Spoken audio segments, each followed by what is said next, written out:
Assalamualaikum warahmatullahi wabarakatuh, sahabat yang dirahmati Allah. Nabi Isa alaihi salam adalah salah satu nabi yang wajib diimani seluruh umat Islam di dunia.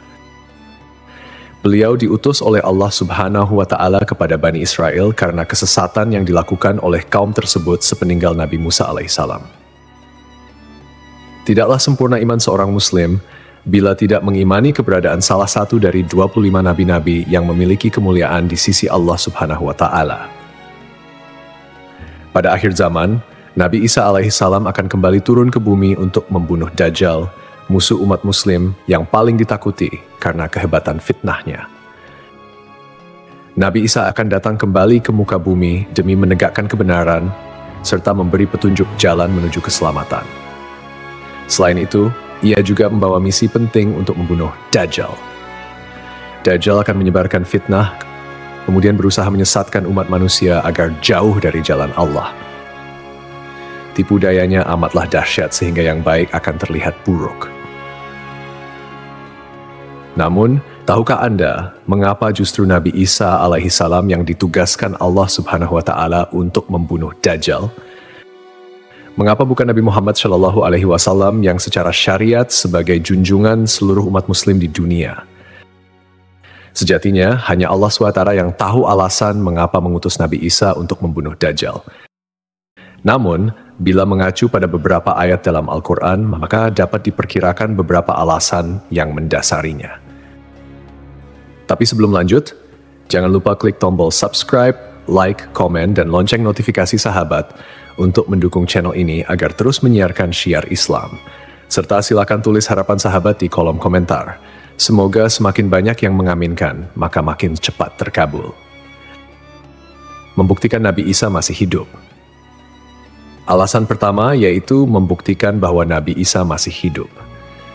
Bangsa Yahudi dan Nasrani percaya bahwa Nabi Isa dibunuh dan disalib oleh orang-orang Romawi. Namun, sebenarnya Allah Subhanahu wa Ta'ala menyelamatkannya dengan menggantikan peran Nabi Isa alaihissalam kepada orang yang wajahnya diserupakan dengan beliau. Sedangkan Nabi Isa alaihissalam sendiri diangkat ke langit atas izin Allah Subhanahu wa Ta'ala.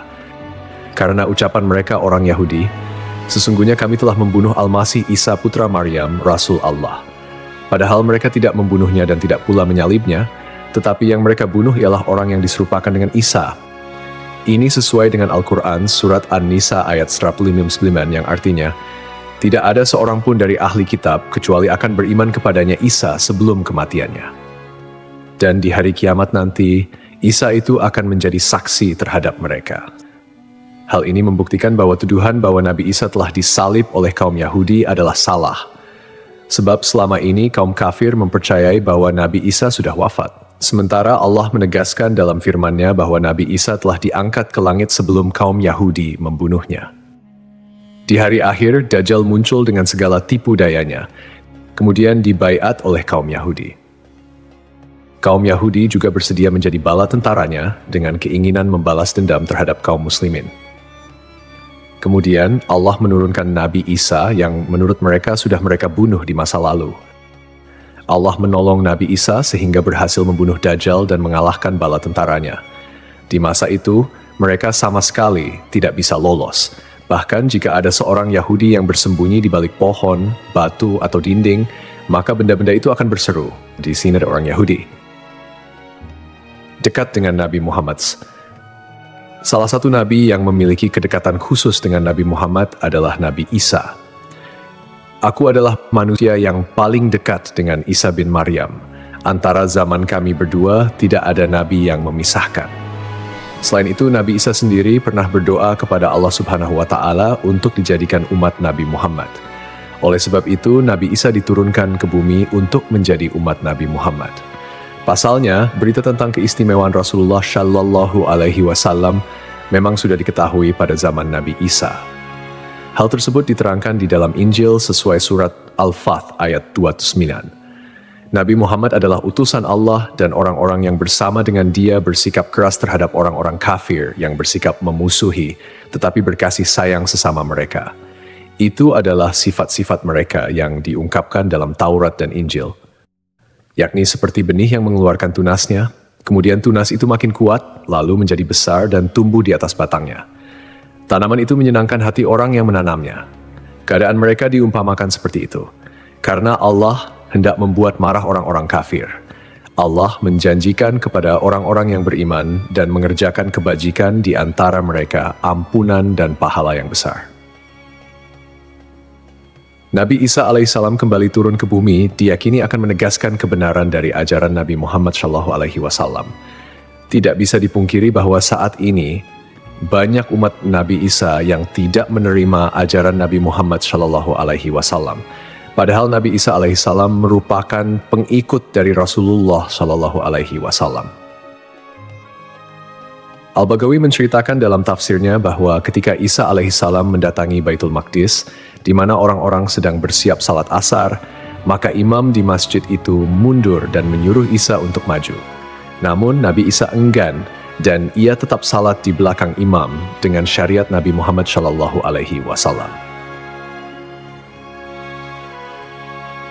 Menjalankan kewajiban jihad.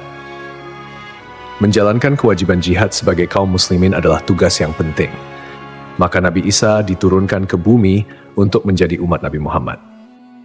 Keistimewaan Nabi Muhammad memang sudah diketahui sejak masa Nabi Isa dan diterangkan di dalam Injil sesuai surat Al-Fath ayat 29, yang artinya, Muhammad adalah utusan Allah dan orang-orang yang bersama dengan dia bersikap keras terhadap orang-orang kafir, tetapi berkasih sayang sesama mereka. Kamu melihat mereka ruku dan sujud mencari karunia Allah dan keridhaannya. Pada wajah mereka tampak tanda-tanda bekas sujud. Demikianlah sifat-sifat mereka yang diungkap Taurat dan sifat-sifat mereka yang diungkapkan dalam Injil. Saat Nabi Isa turun ke bumi, Dajjal sudah berada di tengah masyarakat dan memperdaya manusia. Sebagai kaum muslimin, Nabi Isa berkewajiban untuk berjihad melawan Dajjal dan bala tentaranya. Menjalankan kewajiban jihad. Allah Subhanahu wa Ta'ala memilih Nabi Isa alaihissalam untuk membunuh Dajjal sebagai bentuk penegasan terhadap kebenaran agama Islam. Sebagian umat Nabi Isa masih belum menerima ajaran Nabi Muhammad dan masih memandang Nabi Isa sebagai anak Allah Subhanahu wa Ta'ala, walaupun Nabi Isa sendiri menolak klaim tersebut. Nabi Isa sebagai nabi yang jarak paling dekat dengan Nabi Muhammad. Keduanya merupakan tokoh yang unik dalam perjalanan kenabian. Tidak ada nabi yang diutus oleh Allah Subhanahu wa Ta'ala di antara masa hidup Nabi Isa dan Nabi Muhammad. Oleh karena itu, Allah Subhanahu wa Ta'ala mengutus Nabi Isa untuk membunuh Dajjal dan menghapus seluruh agama selain Islam. Tujuannya agar umat Nabi Isa menyadari kesesatan pandangan mereka dan beriman kepada Allah Subhanahu wa Ta'ala serta Nabi Muhammad sebagai nabi terakhir. Tindakan ini juga menggambarkan bahwa agama Islam adalah agama yang benar dan sempurna, mengintegrasikan ajaran-ajaran para nabi dari sebelumnya. Agama Islam diidentifikasikan sebagai agama rahmatan lil alamin yang membawa kedamaian, keadilan, dan kesejahteraan bagi seluruh makhluk. Mukjizat Nabi Isa dari Allah Subhanahu wa Ta'ala membawa perbandingan yang menonjol di antara kemuliaan dan kehebatan para nabi, termasuk Nabi Isa dan Nabi Muhammad. Nabi Isa diberikan mukjizat luar biasa seperti menghidupkan orang yang telah mati, menyembuhkan orang buta dan sakit, serta berbicara di buayan hingga dapat menciptakan burung dari tanah liat. Nabi Isa sebagai penyempurna dari ajaran sebelumnya menyampaikan bahwa setelahnya akan muncul seorang utusan terakhir, yakni Nabi Muhammad. Nabi Muhammad dianggap nabi yang paling mulia dan utama di antara semua nabi. Beliau dianugerahi mukjizat terbesar, yaitu Al-Quran, yang merupakan firman Allah Subhanahu wa Ta'ala yang tidak dapat ditiru ataupun diubah oleh siapapun. Selain itu, Nabi Muhammad juga memiliki syafaat, yaitu pemberian ampunan kepada umatnya di hari kiamat. Melalui perbuatan membunuh Dajjal, Nabi Isa akan memperkuat dan menegaskan kemuliaan Nabi Muhammad, mengakui kedudukannya sebagai nabi penutup zaman. Tidak hanya Al-Quran, Nabi Muhammad juga diberikan mukjizat lain seperti membelah bulan dan air mengalir dari jemari tangannya. perjalanan Isra dan Miraj, serta mampu bersabda dalam berbagai bahasa. Mukjizat-mukjizat ini menunjukkan kekuasaan Allah yang melampaui batas akal manusia.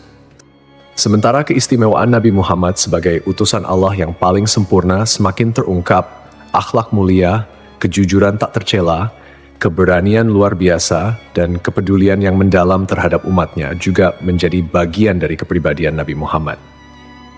Beliau adalah uswatun hasanah, telan baik bagi seluruh manusia. Hubungan dekat Nabi Isa dan Nabi Muhammad terlihat jelas, di mana Nabi Isa adalah nabi yang paling mendekati masa kenabian Nabi Muhammad tanpa ada nabi lain yang diutus oleh Allah antara keduanya. Nabi Isa bahkan menyampaikan kabar tentang kedatangan Nabi Muhammad sebagai nabi terakhir. Beliau mengakui bahwa Nabi Muhammad adalah nabi penutup para nabi dan menyatakan persaudaraan di antara mereka, cinta dan saling menghormati. Nabi Isa dan Nabi Muhammad menjadi bukti kebersamaan spiritual dengan mengakhiri keberadaan Dajjal. Nabi Isa secara simbolis menegaskan kemuliaan Nabi Muhammad dan menghormati sebagai nabi akhir zaman. Untuk dikembalikan ke tanah. Alasan selanjutnya, Nabi Isa alaihissalam akan dikembalikan ke bumi sesuai kodrat manusia yang tercipta dari tanah. Hal tersebut sebagaimana yang dijelaskan pada surah H ayat 5 yang artinya, dari bumi kami menciptakan kamu dan kepadanya kami akan mengembalikan kamu dan daripadanya pula kami akan mengeluarkan kamu pada kali yang lain. Nabi Isa alaihissalam diturunkan ke bumi juga menandakan bahwa ajalnya akan tiba. Setelah wafat, Nabi Isa alaihissalam akan dimakamkan di tanah suci, lalu dibangkitkan kembali bersama manusia lain di hari kebangkitan. Mengenai lokasi makam Nabi Isa alaihissalam, terdapat perbedaan pendapat di kalangan ulama. Sebagian ulama mengatakan lokasinya terletak di Bait al-Maqdis, dan sebagian lainnya mengatakan akan dimakamkan bersama Nabi Muhammad SAW. Sebagai muslim yang beriman, tidaklah pantas bagi kita untuk membanding-bandingkan siapa nabi yang lebih hebat. Karena semua nabi yang diutus oleh Allah Subhanahu wa Ta'ala mempunyai tujuan yang sama, yaitu mengajak tauhid, mengagungkan kebesarannya. Nabi Isa alaihissalam selain ditugaskan Allah Subhanahu wa Ta'ala untuk membunuh Dajjal pada akhir zaman, ternyata beliau juga akan memiliki tugas dan maksud tertentu yang pada intinya adalah menegaskan ajaran yang dibawa oleh Nabi Muhammad SAW kepada seluruh manusia yang ada di dunia. Semoga kita semua bisa memetik pelajaran. Wallahu a'lam.